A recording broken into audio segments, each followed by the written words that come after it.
Yeah, and so like we were saying, that third fight that we were supposed to have, Dennis McMillan actually got into it with his girl backstage, and they decided to leave. I don't know. The premises. Yeah, so it left Steve Mendez without an opponent, so we're just going to move on to this prelim main event.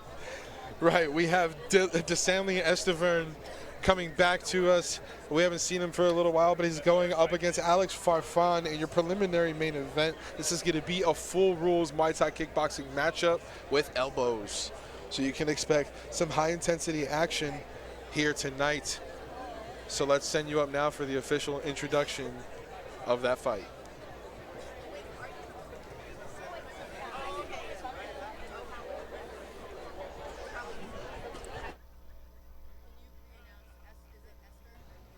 All right, ladies and gentlemen, our next fight is a full contact Muay Thai with elbows kickboxing match. This is Organized Chaos. Introducing to the cage, DeSanley Estiverne.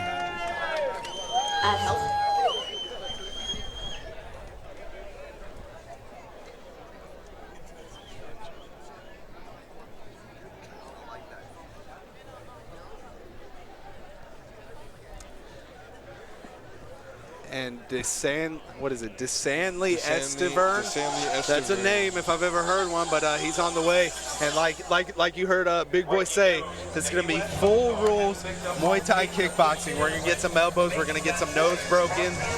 We're going to get some blood, some guts, all kinds of bodily fluids just left in the cage. DeSanley Estiverne, currently an undefeated fighter. And you see in the background there, his teammate Jeremiah Salvador, who was victorious earlier tonight in the opening bout in kickboxing as well. So let's see what we see here from the Zoo. And DeSanley, he's going to need a nickname if he's going to keep fighting, for this country boy to be able to say his name over and over. I'm sure we're going to continue seeing him. He's coming from one of the best schools that he possibly can. He's going to need a nickname because your boy gets tongue-tied a little bit. I mean, we're going to have to reach out to DeSanley after the fights. And I'm sure assuming he stays undefeated tonight too, we're definitely going to have to find him a new nickname, because, I mean, when you're representing Inferno MMA and you're undefeated and you're coming into a full contact Muay Thai kickboxing match with that kind of confidence. I saw him warming up earlier tonight. He looks like he's in great shape. He's got long legs and he knows how to use them. He knows how to throw those kicks, so his opponent needs to look out. Yeah, listen, you're coming from Inferno in kickboxing. You're going to be up for a title before long if you continue to perform. No, I'm sure his name is very common. Back he was wearing the Haiti scarf. I'm sure it's common over there. Listen, I'm all for that common. Represent your traditions, represent your heritage. I'm just from Alabama. It's hard for me to say some of these wild names. I respect it, dog. I'm going to figure out a nickname for you, though, my man. And it's just so I don't disrespect you by mispronouncing your name, you know? So I'm looking out for myself and looking out for you.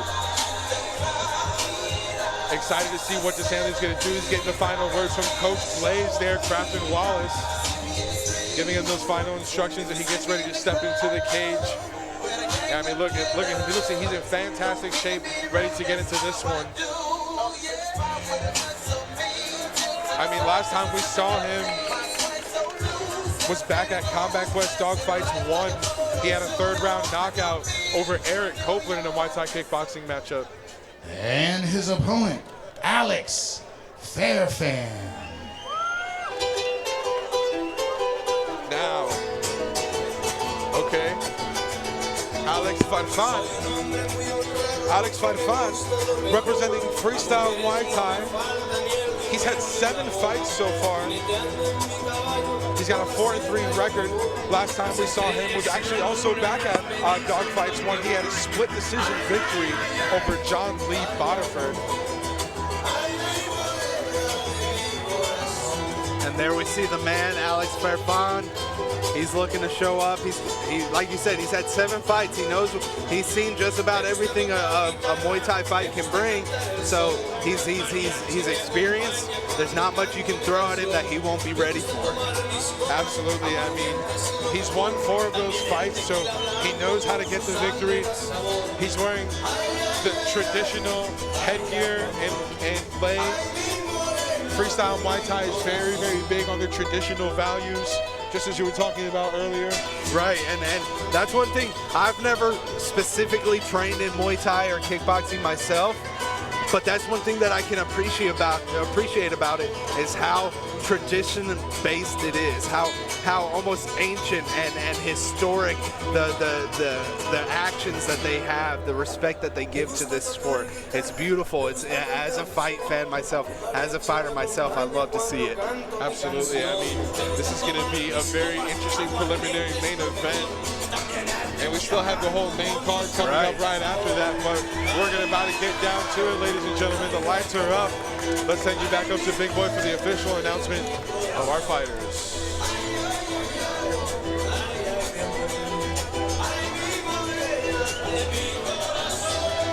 All right, ladies and gentlemen, it is time. Introducing our first fighter in the dynamic health and wellness blue corner. He is an undefeated fighter representing Inferno Martial Arts, Estiverne Alpha Estiverne. And his opponent in the Gold 54 Real T Red corner. Whoa! Alex Farfan.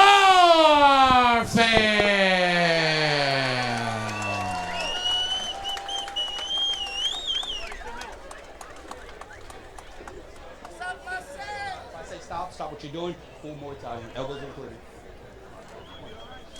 All right, so like we heard, his nickname's Alpha, so that's how I'm gonna refer to DeSanley moving forward. He's Alpha, so let's see what he can do against Farfan.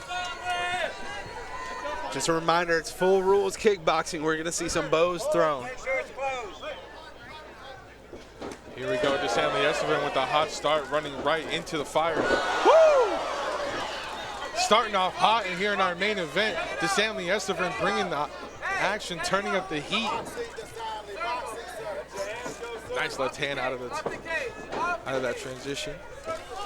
And so it's a very bold strategy, Cotton, to go in here and to really just go full speed right from the start. Because if it doesn't work, you've blown your load right away, and then you don't really have much to go for after that. So we'll see how he's able to adjust now that he's thrown his best punch, and it had some success, but it didn't end the fight. Absolutely. I mean, DeSanley still looks so calm and reserved. Nice job. Great reaction time there to catch that kick, but still landed pretty well on his leg. Right, we're hearing those kicks land, and even though he's catching them, he's feeling them too. And this is one of those fights that I mentioned before. They're different built guys. DeSanley's a lot longer, a lot leaner. And then we see his opponent, Alex Farfan, is a lot more compact size. So it's a battle of sizes. It's a battle of appearances. Absolutely. I mean, we're going to see what, if any of them can use their advantages. I mean, we're going to see this nice clinch here. Tries to go for a dump, but both fighters didn't really nobody got the best of it.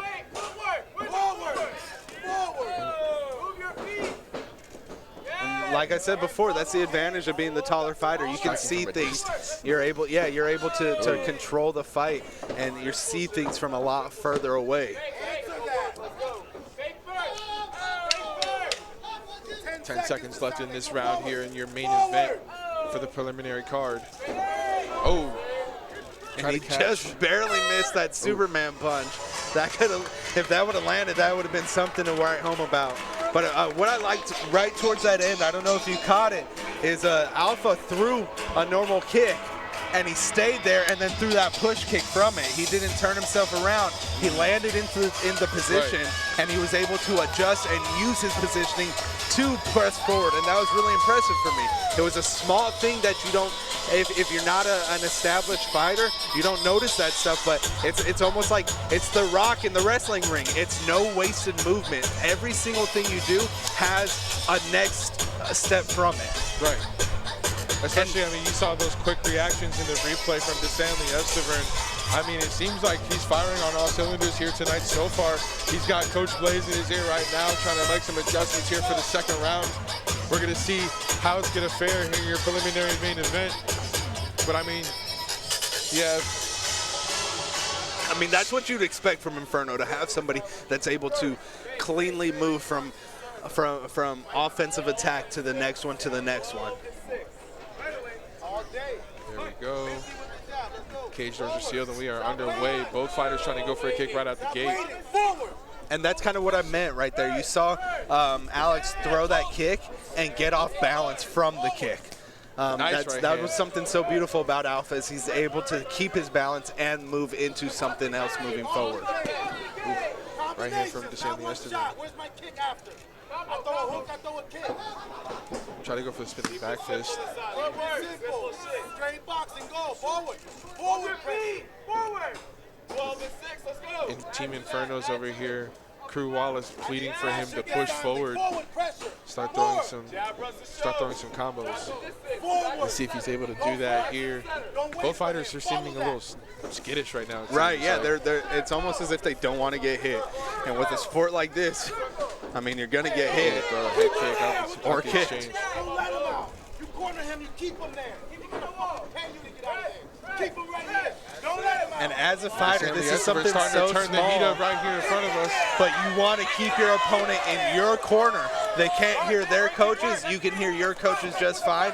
They can see things that you can't, and you're able to apply those with very little effort of trying to hear them. Oh, spinning back fist barely pays off. There was a trip there. Where your hands at, sir? Where the hands? So, I mean, right now, both these fighters still very, very even in the scorecard, at least in our eyes, but hey, we're not getting paid to judge. So Right, we get paid to talk. We get paid to talk a lot of crap, and that's about it. Oh, nice elbow out of the exchange there. And he's going to feel that. What the fuck are you waiting for? Let it go. Coach Blaze is not happy with Estiverne right now. If you could only hear, ladies and gentlemen. Right, you and might be so able to. Yeah, so here's the thing from a coach's 10 standpoint. seconds. You got the bigger, longer fighter, and the opponent is able to close the distance and be right up in your face, and so that's going to piss you off as a coach, that you're not establishing that game plan. You're not establishing and controlling that distance. Right. And we're going to see some of these elbows that we saw, and it almost landed. Elbow. It almost landed, and if that landed, it could have been the end of the fight. Yeah, I mean, that's what I'm saying. I think that's why we heard Coach Blaze going so ballistic. I mean, DeSanley had a lot of opportunities there to finish the fight and just didn't take advantage of any of them when he really needed to. And maybe some of these punches that Alex Farfan is throwing, maybe they're just heavy punches, and that's what's keeping Alpha away, is that he's felt these punches and he's not liking them. I mean, I don't like getting punched in the face, but I mean, it's one of those things you kind of got to take. But now that we're going to the third and final round, he kind of has to have in his head, this is going to go to the judges' scorecards if I don't do something about this right now. And that's what both corners are going to be telling their fighters, that, like, it can go either way. I'm sure if I was one of the corners, regardless of what I think, I'm telling them they're losing the fight, and they have to finish it. Right. Here we go. And we see two different fighters in the ring right now. Touch gloves. Farfan looks motivated and ready to go, and we see the calm demeanor of Alpha right now.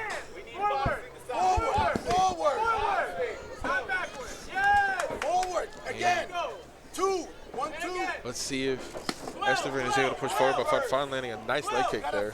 And you feel those kicks every single time, and you feel them for a couple days too. Feint there. Estiverne gets a little dump off of it. That might get him a couple points. Right now, if I had to guess, those trips and dumps are weighing heavy on the scorecards. There's a lot of stagnancy, not much of a sense of urgency to finish. They just really need to. There's been opportunities. Circle, back to center. Back to center. Back to center. Nice combo kind of coming out of the exchange there. DeSanley needs to do more of that there. Nice left hand lands in the exchange, goes for the clinch, forces him to the corner, but standing switch there from Farfan. So like I said before, in the difference of builds, Farfan is the more compact stout fighter, and he was able to turn that clinch around just super easily because he's the more muscularly stout fighter.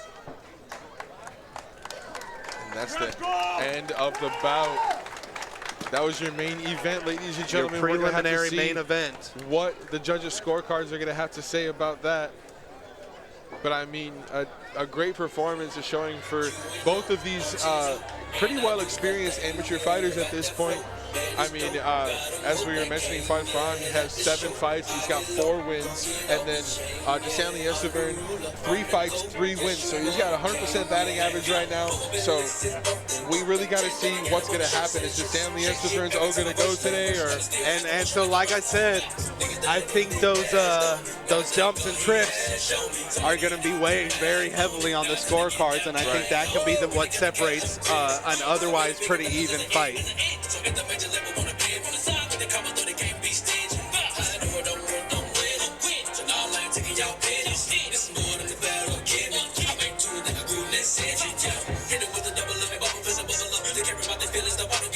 And we're waiting for the judges' scorecards to get put together.